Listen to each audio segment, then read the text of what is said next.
Right, actually, what I was saying was that the first time I came to Helsinki and Finland, I was on the bequest of one of the most brilliant men I've ever met, which is Marco Steinberg. He was at Sitra setting up. I agree. I agree. He was at Sitra setting up Helsinki Design Lab after 30 years after Buckminster Fuller had done the same.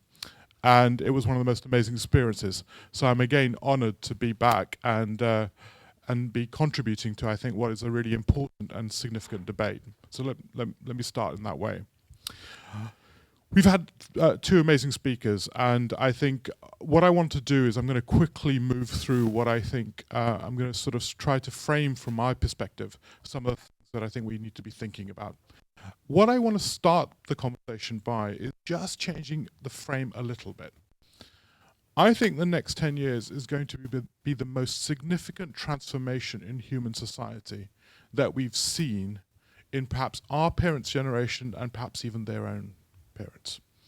So when we talk about change and system change, let's put it into that context. Let's put it into the context of the scale of change that's necessary. Let's also put it into the context that if you took the majority of Scandic, say Norwegian private sector organizations, right? Norwegian private sector organizations, most of them are operating on a business plan which leads to 4.5 to 5 degrees of temperature change in terms of climate change. 4.5 to 5 degrees. Right? This is majority of Norwegian, some of the best, sort of in so many people argue, in terms of climate change. And 4.5 to 5 degrees means that about 5 to 6 billion people no longer make it on the planet. So when we talk about this transition, let's start to really get pretty serious that some of the best organizations in the world are nowhere near the scale of change that's necessary, and the scale of change that's necessary, we're nowhere near know how to do that change. So if we work on that context, one of the things that we need to start to think about is, what is this? Why do I call it transition? Everyone talks about climate change in a kind of ubiquitous, or yeah, it's happening. Watch this diagram.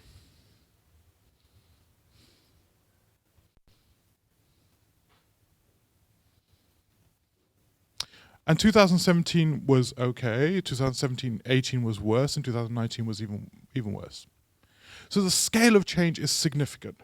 But remember, climate change is just not about temperatures. Yes, we know that sort of parts of Canada are already 4.5 degrees warmer. Northern parts of Canada, 4.5 degrees warmer. We also know that in terms of heat island effects, many cities are going to be significantly warmer, even if we keep to within 1.5 degrees. Significantly warmer. Milan is looking at how do you deal with 4.5 degrees temperature change. And what does that mean in terms of actually reducing that? That's just temperature change. Then you look at any of the cascading effects, the quality of food nutrition. So food nutrition has been declining all over the world. Well, we know that climate change is going to exacerbate the quality of our food, or make it worse, significantly worse. As the level of carbohydrates in our food increase, the nutrition quality declines. And the implication of that? Well, intelligence. So what we're projected to see is cognitive stumping, where the cognitive capacities of humans is declining by up to 20 IQ points in parts of the world. The UK government, when we talk about this in this myth-set, when we talk about the UK government, is already looking to refortify food, as it did after World War II. Right? This is actual current policy. So when we start to think about this from this context, I think we need to talk about this in a wider thesis. The other part I want to put down is that climate change is a symptom of a problem. Climate change is not the problem, it's a symptom. It's a symptom that's going to kill us, but it's a symptom. And too often the distraction is, let's solve climate change. Actually, there's a reason why we have climate change. There's also a reason why we've done this to the world, where 96% of mammals around the world are either humans or livestock. So the 4% that's left are the zebras, the elephants, the lions, the elk, the deer. That's 4%. So when we talk about climate change, let's also put it into the context of massive ecological destruction. And that's happened, if I judge the age in the room, pretty much in our lifetimes. 60%. So climate change is a symptom. There are a whole bunch of other systems which are actually manifesting the same issue. And I would argue, if you look at inequality, it falls into the same issue. At the same time, we're seeing a massive transformation of our economy. Yes, I'll talk about automation and all that sort of stuff, but the underlying trend is this. This is what is interesting for me, is a move from a tangibles goods economy, where we sell products and services, to intangibles. So UK is one of the most advanced intangible assets economies. Now, the thing about an intangible assets economy is that it fundamentally operates differently. Intangible assets operate differently. They are sunk, they are synergistic, they're highly interwoven, they're not discrete and sellable or tradable. So I can, if this place went, didn't survive and went bankrupt, you can sell the tables to some third party. But the social networks of this place, you can't sell to a third party. That's the difference between an intangible asset and a tangible asset. Our economy is more and more reliant on intangible assets as opposed to tangible assets. That transition has fundamental implications. And it has fundamental implications in terms of how value is accrued. UK is the most advanced intangibles economy. At the same time, for all the talk of unicorns that we have to hear, and I think you are in a moment of unicorns, if I know where we are, land is the thing where value has been captured. This is all other assets. It is land. If you wanted to make money, you put your money on land. Everything else was just... There's brilliant tech entrepreneurs, tech VCs that say, you know what I do? I fund entrepreneurs who fund landlords. So in an intangibles economy, land has become the foundational rent-seeking economy. Why? Because you can't trade intangible goods in the same way. And this is a fundamental issue of recognizing where our economy is and how it's operating. At the same time, yes, we can talk about automation, but I don't really mean the robots. Everyone talks about automation through a robot lens. How many of you have heard of Bertserger? Bertserg? Yay, good. So one of the amazing Dutch neighborhood care companies, right? But the really interesting story about this is from 2007 to 2018, it has about 14,000 nurses, or it did when I last spoke to them, 14,000 nurses in the neighborhood. How many people do you think it has in HQ, in headquarters? Some numbers. 10. Did someone say 10? 10? Any others? They have actually 150, right, in HQ. The thing was that 150 people, which is actually, most of them are developers actually, technology people building the stack in terms of learning.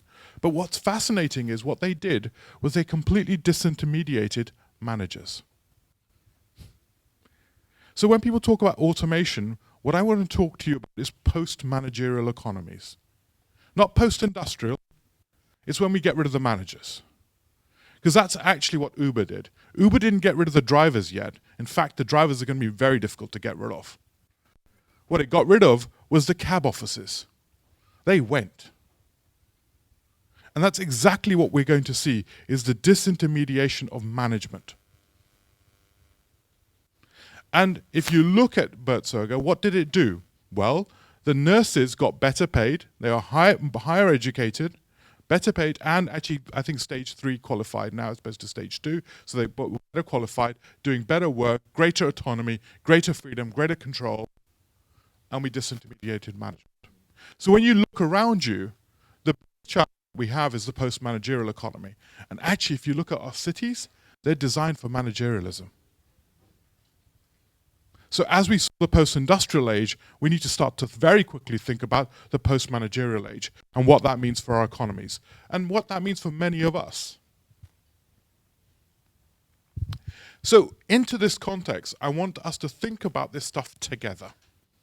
Too often we think, right, we got the environmental people thinking about climate change, we got people thinking about inequality on the other side. Actually, this transition is fundamentally interwoven. If Macron and the yellow vests or the yellow jerseys movement showed us anything, you cannot deal with climate change without rebuilding social contracts of equality. These are interdependent issues. And it's at every level. So it's really worth thinking about this transition in a fundamentally different way to historically what we've done is we've got people dealing with this, people dealing with this, people dealing with this. I think we'll have to think about this differently. And we have to recognize this is like a war, but it's molecular. It's micro. It operates differently. It's effectively, the causes and effects are delayed, right? The kind of, the crises with cascading impacts. The impacts of climate change are cascading through our nutrition cycle, through cognitive loss. So India currently is projected to be at more than 50 degrees temperature for more than 50% of the year, parts of India. 50 degrees centigrade, more than 50% of the year for parts of India. That is non-productive. There is no productive economy left in that part of India. So when we start to think about this, how do we organize change? And this is the key issue. There's no single simplistic villain. There's no one actor. It's a Gordian knot of actors. We're all complicit in this problem. All complicit with short legacies, with private wealth stored in very different ways, what we buy, what we consume, everything. How do we unlock this is, I think, the greatest challenge of our age. The key thing is, how do we unlock it as democracies? It is no surprise that you're seeing a move towards authoritarian governments as we have failed to deal with the complexity of the challenge. And solving it through democracy is, I think, a real structural issue. And here is, I think, where the question of systems change and societal change becomes critical. And I'll give you two things. Innovation and the distribution of innovation is only as good as your ability to construct legitimacy about it. And there is a reason why the discourse is moving very quickly to cities at lower and more intimate scales, because deliberative formats allow for complex decision making. So we did a very interesting test at Impact Hub Birmingham with the brilliant Imi Cause team. And what we did was we looked at, we got a room and it said, how many people like universal basic income? We took an opinion poll right at the beginning. 70% of people said, no, these guys are going to be lazy, they're going to do nothing. They're going to go home and party and that's it. They spent the day together discussing this issue, using the web, researching it, talking to speakers. At the end of the day, that room had gone to 70% pro. It flipped. Because the nature of, so if I ask you an opinion, your opinion works on emotional, responsive, reactive intelligence. It's reptilian brain stuff. It's how you feel. Are you amongst people that you don't know, you react in that way.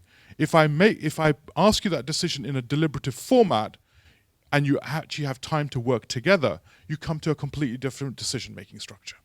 And you're able to deal with complex realities. So there's really good examples on this with citizen juries in Adelaide who are able to make decisions about storing nuclear waste in parts of South Australia on the basis that they recognize Australia was one of the most stable geologies in the world. So if they had to store waste, that would be a reasonable thing to do as part of a global conversation. They were able to make complex decisions when you create the deliberative format to be able to do that. So our ability to construct democracy and the legitimacy of democracy is foundational to being able to drive innovation. These two things are linked. And we're seeing insufficient innovation in our ability to construct legitimacy. And that is, I would argue, the problem is not innovation, it's the construction of that thesis. So when we talk about sort of systems change in those senses, I want to just manifest it, right? So, I'm going to give you two things. This is a chart done by the Cabinet Office in the UK around obesity. Just obesity. And all the drivers of obesity. And what you recognize here are two things you should recognize at least. One, I'm going to ask you who should write the strategy for obesity? Right? This is the real problem. We think of it through the lens of, right, I'm going to write an obesity strategy. How do you organize that movement to operate and make change together is fundamentally a different problem to the idea of industrial management, which says, I'm going to, because I know what to do.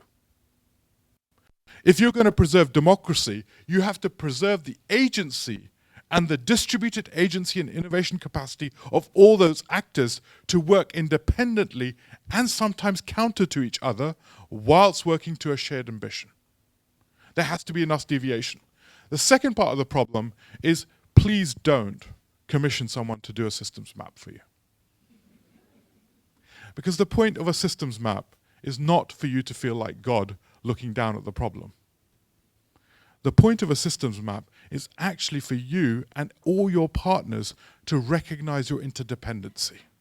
It is the beginning of building system intelligence, i.e. the system becomes intelligent and aware of its interdependencies. That is the purpose of the map. So if you outsource this to a consultant who comes in and does all the research, you haven't become smarter, your relationships haven't become smarter, it's of nil value other than you feeling like for a moment in the world you understood it. That's it. And the reality is it will have changed by the time you come back to you in 6 months. And JD has already built 60 labs. Right? So it's worth keeping that into the context. So, and these problems manifest themselves everywhere. In the UK, we have politicians every year standing up saying, we're going to solve the housing crisis. Every year. They stand up and say, we're going to solve the housing crisis. We're going to, nothing happens. Why? Because actually the problems are much more complicated than people want to believe, and they're Gordian knots of problems that link all the way back to how our banking system works. So the idea that you can solve the problem with a magic bullet is complete anathema. And this applies at every level. To services. This is a map of services to fragile people in parts of West Hertfordshire, done by my brilliant colleague Unji. And you can see there are so many services interacting, yet actually we all act as individual silos. And the problem too often, and this is an important point for me, is that if you want to change an outcome, this is a piece of work that we were doing with Davza in Dubai. They said they wanted to change the time it took for someone to be able to move to Dubai and get a job there. Now, to do that one simple thing, these were all the different agency touch points. These blue lots were every agency that had to change what they were doing. Those blue dots. So we needed to engage with at least 65 different agencies to change that one goal. That is the problem of system scale change, right? We often think about service design as being about how that one company changes that. The issue is how do you operate laterally, and that requires a different way of organizing. And also it's worth recognizing in systems, you also have a massive issue of externalities. So when I go back to my point here about why climate change is a symptom, it's a symptom of a world which is actually allowed to create externalities, unaccounted for externalities. And that is one of the big structural issues of our age.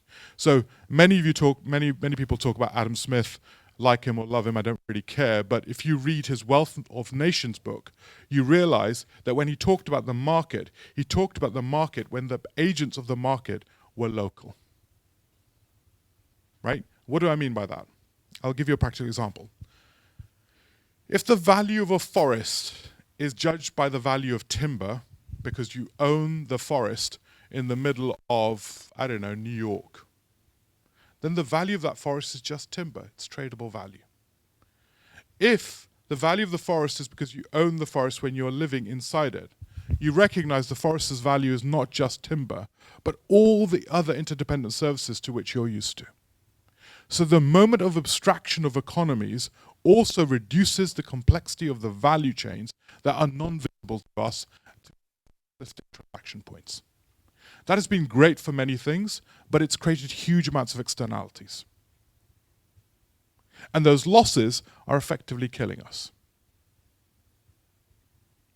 And I think it's worth recognizing the private limited company is an anathema. I'm going to give you two stories about it. Firstly, to get to the private limited company, the first private limited companies were actually royal charters. There were permissions by the king and queens to say you are of public good. You had to prove public good, public utility. They were not about private interest. They were about public utility. So the second version of it was actually private limited companies also have a genesis in the slave trade. So they were born where actually plantation owners would own a slave and the slave would own the plantation. And the slave and the intermediary slave would be a shield to the issues that happen on the plantation. Right? So you could extract the resources, but you were not able to be liable for the issues. This journey that we've been on in the private limited company has been very powerful for maybe 30 to 40 years, or more, maybe even 200 years. The question is it really powerful in the future? Does it work in a world of interdependency? Does it work in a world where our externalities are literally killing us?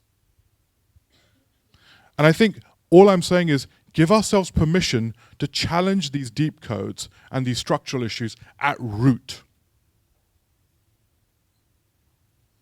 I'm not saying I know what the answer is, but give yourselves the permission to do it. So the first thing is beyond the magic bullet, right? So I'm going to go back to systems things for a moment. So if you want to talk about any of the challenges that we face, recognize that there is no magic bullet and the solutions are not linear. This is a piece of work we did in Hafford, in Wales, working with a housing association.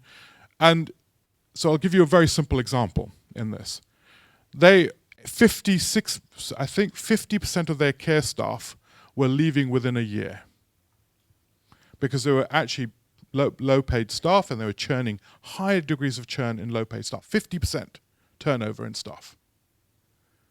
As a result of having a high turnover of staff, they became highly bureaucratic and form organized because they had to build corporate knowledge not through human beings, but through administrative systems. As a result of that, actually, what happened, the cost overhead of the whole organization was massively inflating because you required so much administration to keep memory in the organization. So what looked like cheap staff was actually a massive complex overhead with huge quality assurance liabilities in the system. So when you look at this, these things aren't linear, what I'm saying. We were brought in to say, how do you deal with care staff? Our care staff are churning. Can we help them? It was like, well, yeah, you just pay them more, right? You change and you reduce your bureaucracy because you reduce your churn rate and you start to build a different model of accountability. And Bertzog have done some of this stuff already. So when you look at complex problems, these are not linear issues, and we can go into lots more detail around this. Second thing is the upstream questions. Again, going back to Dubai, brought into Dubai and sort of said, right, this is part of Expo, brilliant team, said, we want to talk about food waste. And said, okay. And I had a gut feeling what they were talking about was restaurant waste. Man, how do we make, recycle our restaurant waste? And I was like, and we did a system analysis and said, well, the real problem is if you want to deal with food waste, go vegan. That's your real issue. Because if you map your food waste cycle, that's the thing. There is no recycling of end cycle food waste. That's an issue. I get it. But you need to go vegan.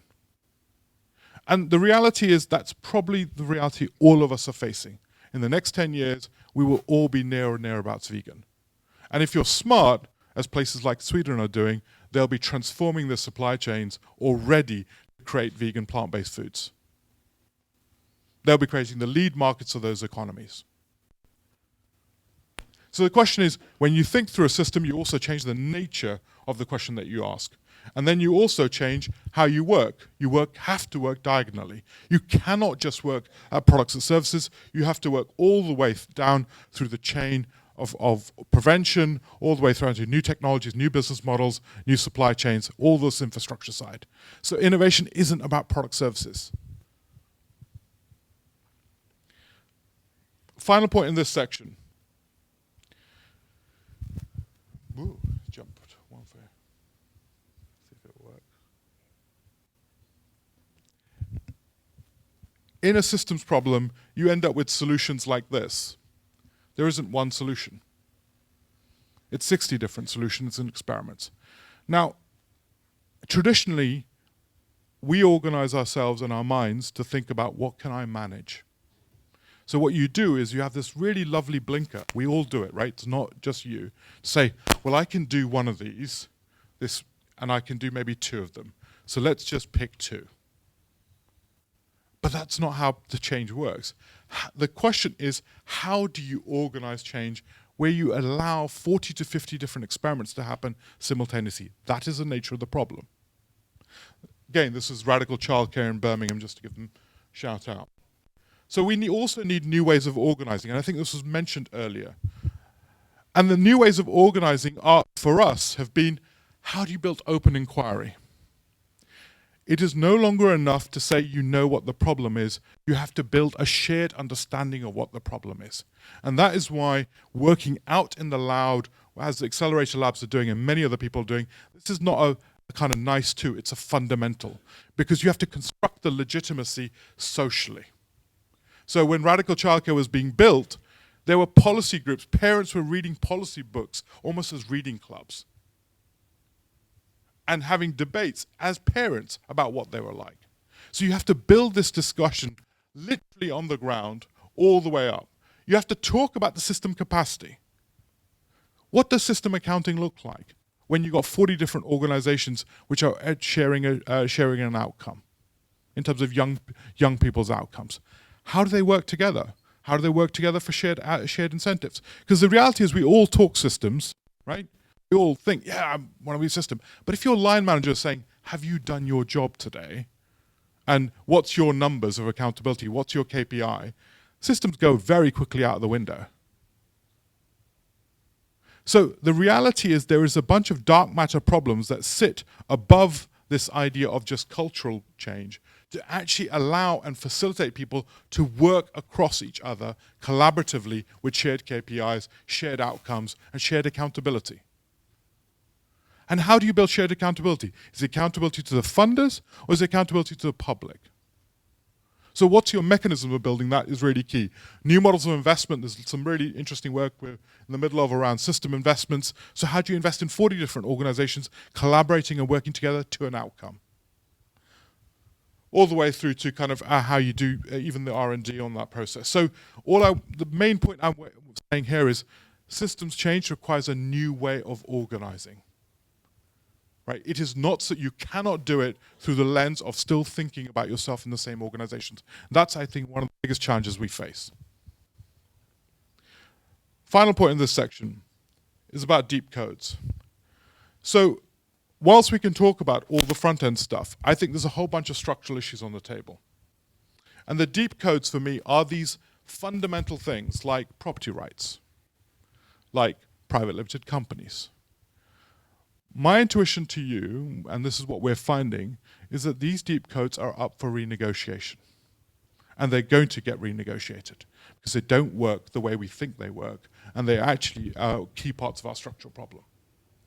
And these deep codes, so we can talk about sort of future liabilities, common resources, the symptoms, heat island effects, antibacterial resistance, chronic illnesses, these are symptoms. But if you really get into the problem side, where you go deep into the system, you get into some of the more structural issues. How our budgets are organized, how our data is organized. So is data a private economy? Is it even a competitive economy? Well, really difficult, right? So data may be one of the first sets of what I call post-competitive economies. It becomes better the more you have working together. It's a new class of organizations, a new class of value that is fundamentally not about competitive value. Really problematic to those that like competing.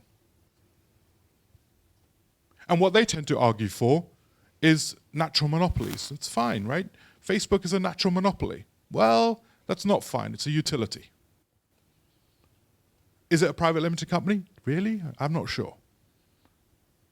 So we have to start to think about different layers of behaviors. And I would argue that we're entering a new stage of digital utilities, which operate fundamentally at a different, almost at a foundational economy sense, that need to be seen as new structural value points in our economy that have to be shared, not necessarily state-owned, but they have to be of public value. We don't have to conflate public with state. State is not public. That's the other conflation I really don't like. Right? Public is at the intersection of actually markets, state, civil society, and learned societies. It's at the intersection point. Why? Because all of these are different decision-making mechanisms. The state is a model of decision-making, the market is another model of decision-making, learned societies are another model of decision-making, and civil community organizations are another model of decision-making. And it is at the interface of this is the public is born, at the negotiation of this. And I think one of the things that it throws up is how do we start to rebalance our economy into some of those realities. And these deep code issues exist at every level: bureaucracy, governance, finance, social norms. A tree outside. Where do you think a tree sits on the balance sheet of a local authority? Has a tree got any value? No. It sits as a cost and a liability on the accounting side. Why? Lots of different reasons. But all the environmental services of trees, whether it's carbon sequestration, sustainable urban drainage, heat island effects, these are nil value currently, because our accounting system doesn't account for them. And as a consequence, what tends to happen is we tend to replace older trees, because their roots get too large, with younger trees. Now, here's a killer. Only when a tree gets to about 40 years does it really start to provide the environmental services that we need. It's at 40 years it provides the canopy production, the heat island effect reduction, the carbon sequestration. All the environmental services we need is at 40 years. But we cut them down. Tree lives are, in the UK, I know this, is about 10 years on average. You replace a tree every 10 years because you don't want its roots to undermine housing. And this is a function of actually our relationship with the world. So I'm giving you these examples because I think it's really important. So Gibson, a town in Canada, has put an aquifer on the balance sheet of the city. A natural asset which sits on the balance sheet of the city because it provides water with such high quality that it's not needed to be treated at all. So there are some really interesting moves going on as a result of this. But my point being, it is only when you look at these structural issues can you change the terms of the debate. I'm not interested in saving one tree. I'm not interested in saving 2 trees. What I'm interested in is how do we reclassify our relationship with environmental services? Right? That's the challenge. And why is that challenge? Milan is looking to plant 3 million trees over the next 10 years. Every country I know is committing to this. So the question is, how do we re-gear this and actually acknowledge this in fundamentally different ways? Milan is also looking at how do you reduce car miles traveled by 50% in the next 10 years. Car miles traveled in the city by 50%. That changes the economic geography of pretty much the whole of Milan. How you work, where you work, what last mile distribution works like, it all changes. So if you want to know the scale of the change that they're facing, that is the scale. So, 7 boring things. 1, the frame. The frame is everything. Piece of work we're doing in Sweden, and Stockholm actually, with the city region. So we were asked to come in on mental health, and one of the big things we recognized was Sweden is one of the, Stockholm produces more unicorns than anywhere else in the world other than Silicon Valley. And what we started to get them to do was think about mental health as the foundational gold of their future economy. This is a Horizon 1 issue, right? The frame is a Horizon 1. Too often we go for Horizon 3s, which is actually don't need to worry about monetary wealth in this classic format. But Horizon 1 is linking foundational goals on mental health to actually the thriving of their economy. Not seeing it as a cost, not seeing it as a liability, not seeing it as a moral crusade, but seeing it as a foundational basis of how you build this. Then it was actually about recognizing what is failure to treat, the cost of failure to treat. What is the cost of treatment? What is the cost of prevention? And here's the killer. What's the value of thriving? Right? In the 19th centuries, when we were all living in slums, many of us were, actually, we recognized that in order to build our labor economy, we had to do massive amounts of rehabilitation of our cities and places we worked and lived in order to build the environment for labor to thrive. And I use the word labor. In the early 21st century, our cognitive contributions, our contributions to society are going to be emotional intelligence, cognitive intelligences, these new high-class human interaction points. What is the city and environment required to thrive in that context? And how do we unleash it is actually a systematic question. And is of the same order. I don't even think we know what good mental health is yet. We know what is bad mental health from a current position. But let's imagine there's 40% more to be achieved. What would that look like? How would we behave differently? What is the new norms?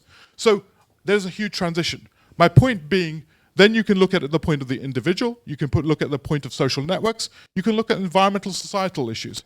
Do you know that 50% urban environments have a 50% higher schizophrenia rate than rural environments? 50% higher. So mental health in urban conditions, you could argue the city is no longer functional for actually mental health.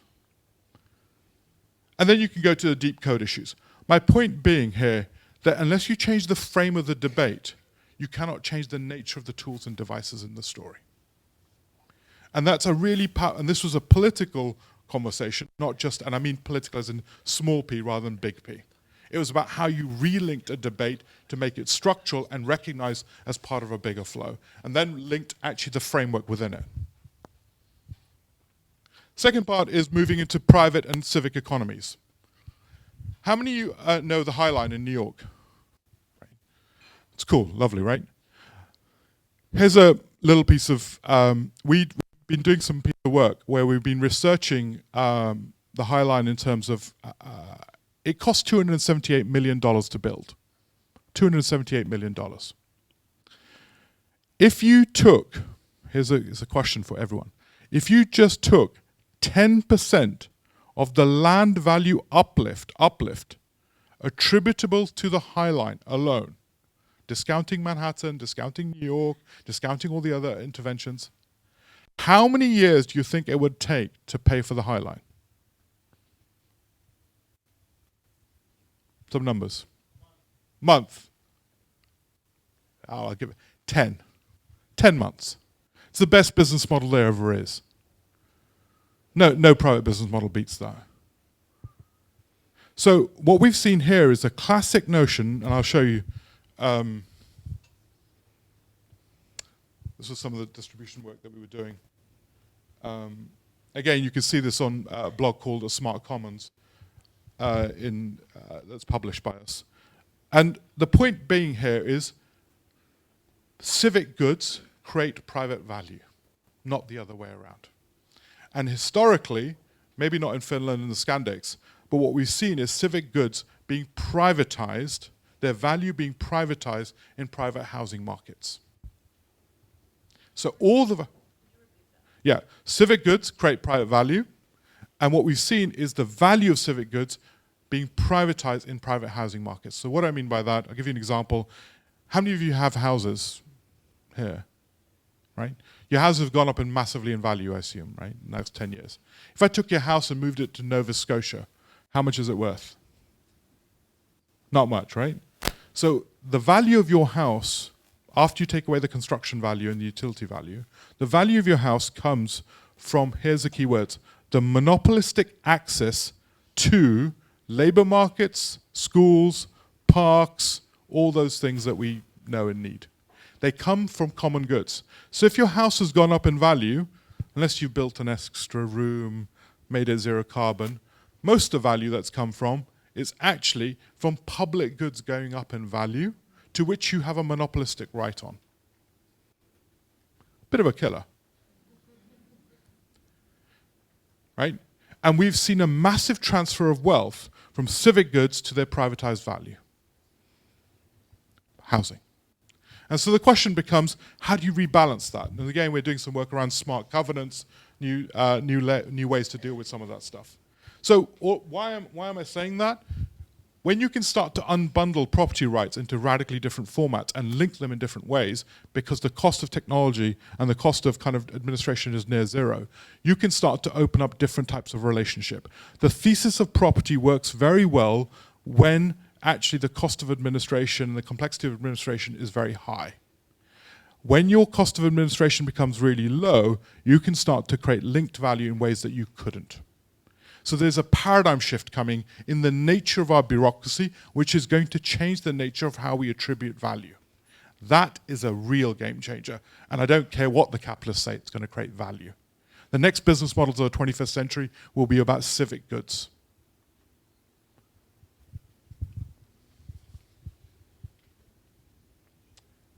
Third point, how am I doing for time? Oh, that's fantastic. I was like, whoa. Okay, next point I want to talk about is governance. So I'm going to try to unlock this whole diagram and then sort of talk about it. The other big challenge we're in the middle of is the future of governance, and I think this is really important. Two key theses. One, I would argue the biggest failures that we've seen over the last 30 years has been a failure of governance. There's a brilliant question about corruption earlier. I would like to take a slightly different point of view. I think we've become fully systematically corrupted. I think our incentives are corrupted. I think if people are not dealing with climate change with business models that run at 4.5 degrees, that is a systematic indicator of corruption. If people are willing to let 5 billion people die, that is a corrupted system. So let's take a reframe on this conversation. And I include the UK in this. I include all the Western economies in this. I do not believe there is a substantive difference between the Western economies and the developing economies. I think we're all corrupted.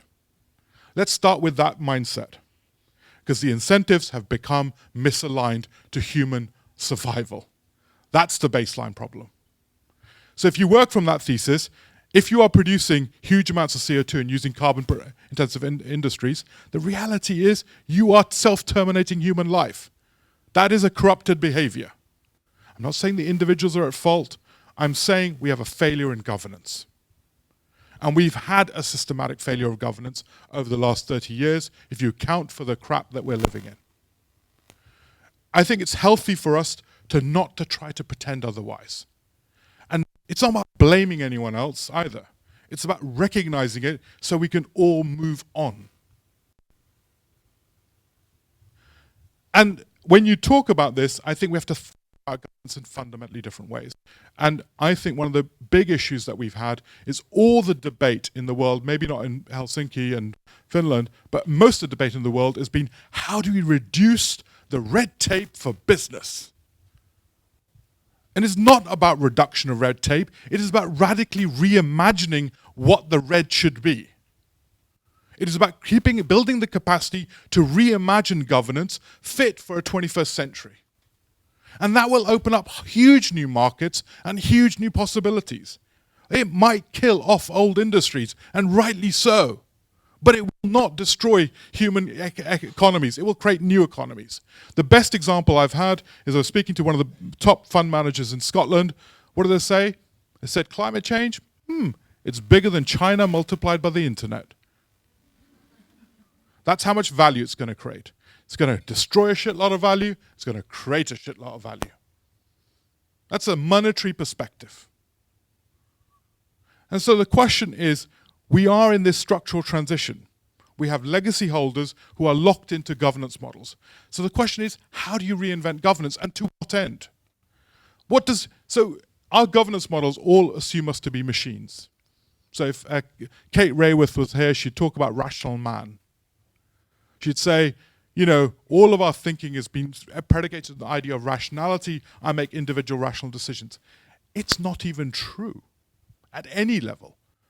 You don't make decisions, even at market level, on the basis of rationality. You make decisions on the basis of mimesis, copying, which is why many of the big corporations in the world spend time on marketing. It's nothing to do with marketing. They're trying to help you copy behaviors.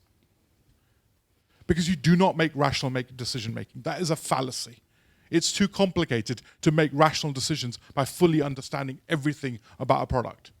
You copy your friends, you copy the adverts, you copy this stuff. So even the thesis of how market functionality works is fundamentally challengeable. And that's not me talking, that's people like Peter Thiel talking, some of the most rabid market people in the economy. I'm not even talking about myself, I'm talking about the people that are really pushing this conversation. They recognize this reality.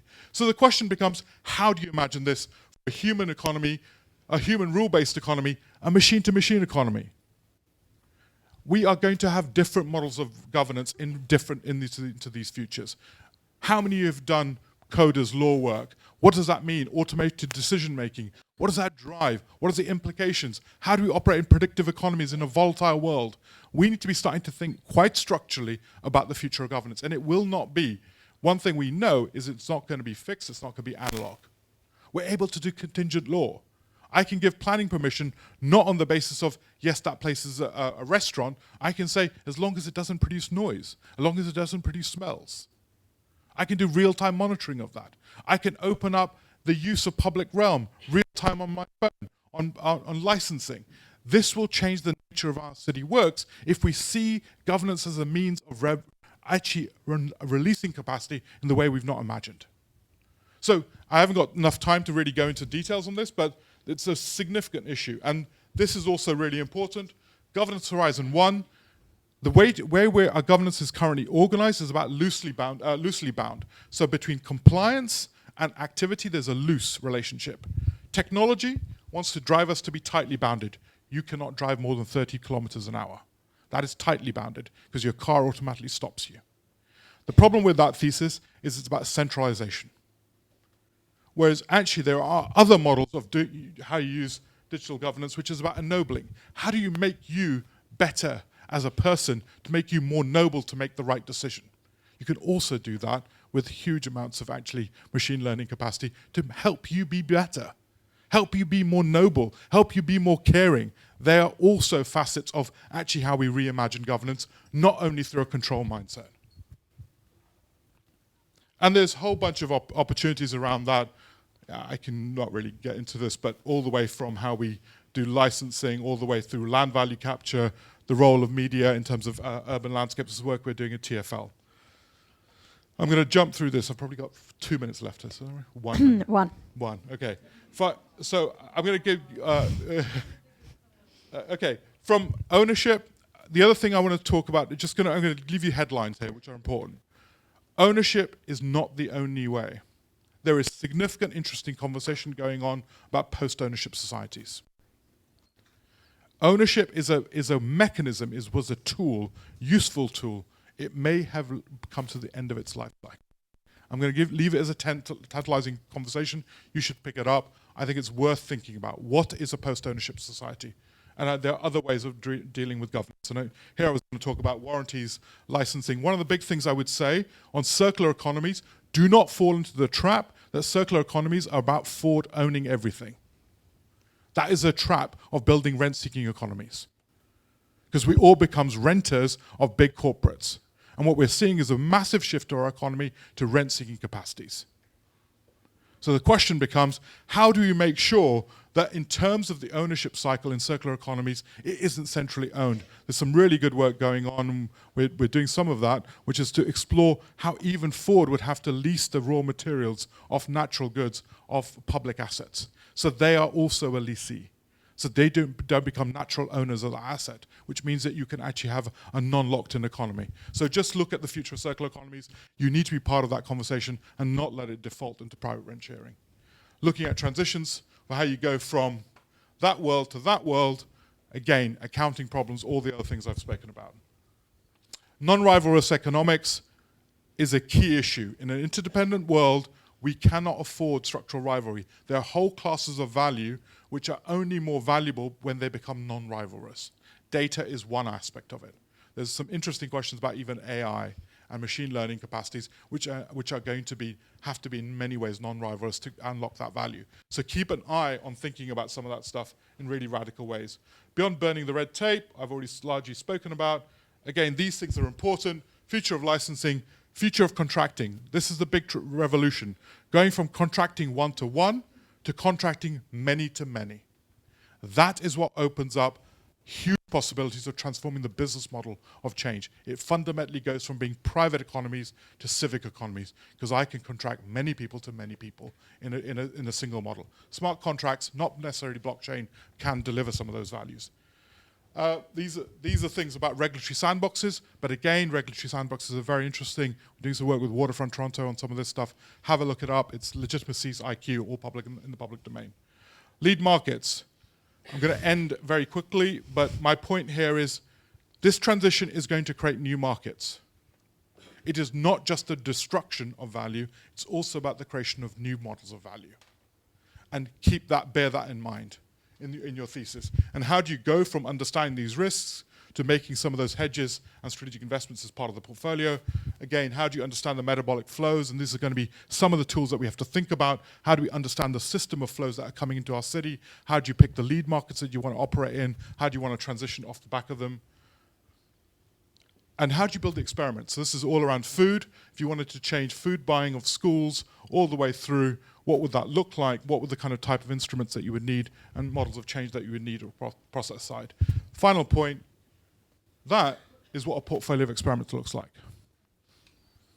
This is, again, what we've been doing in Mindshift in Stockholm. These are a whole bunch of experiments on deep code, environmental, social network, individual, treatment, prevention, thriving. It's a portfolio. If you want to drive change, some of our best thinking is around that. I'm going to keep it. I'm going to try and see. Well, maybe.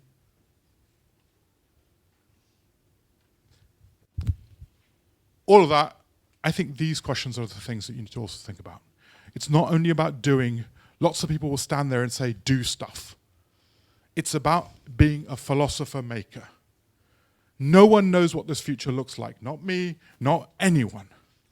So you have to become philosopher makers. If you look back at a brilliant book called The Nordic Secret, which talks about how the Scandics were able to make the transition, one of the best things about it was that you built, there were Volk schools, people's schools built in the early 19th century. Those people's schools meant that people were in their 30s, late 20s, spent 6 months going to a school learning philosophy and making. 10% of the population had gone to those schools, from Denmark to Sweden, I think probably in Finland, but certainly in Norway.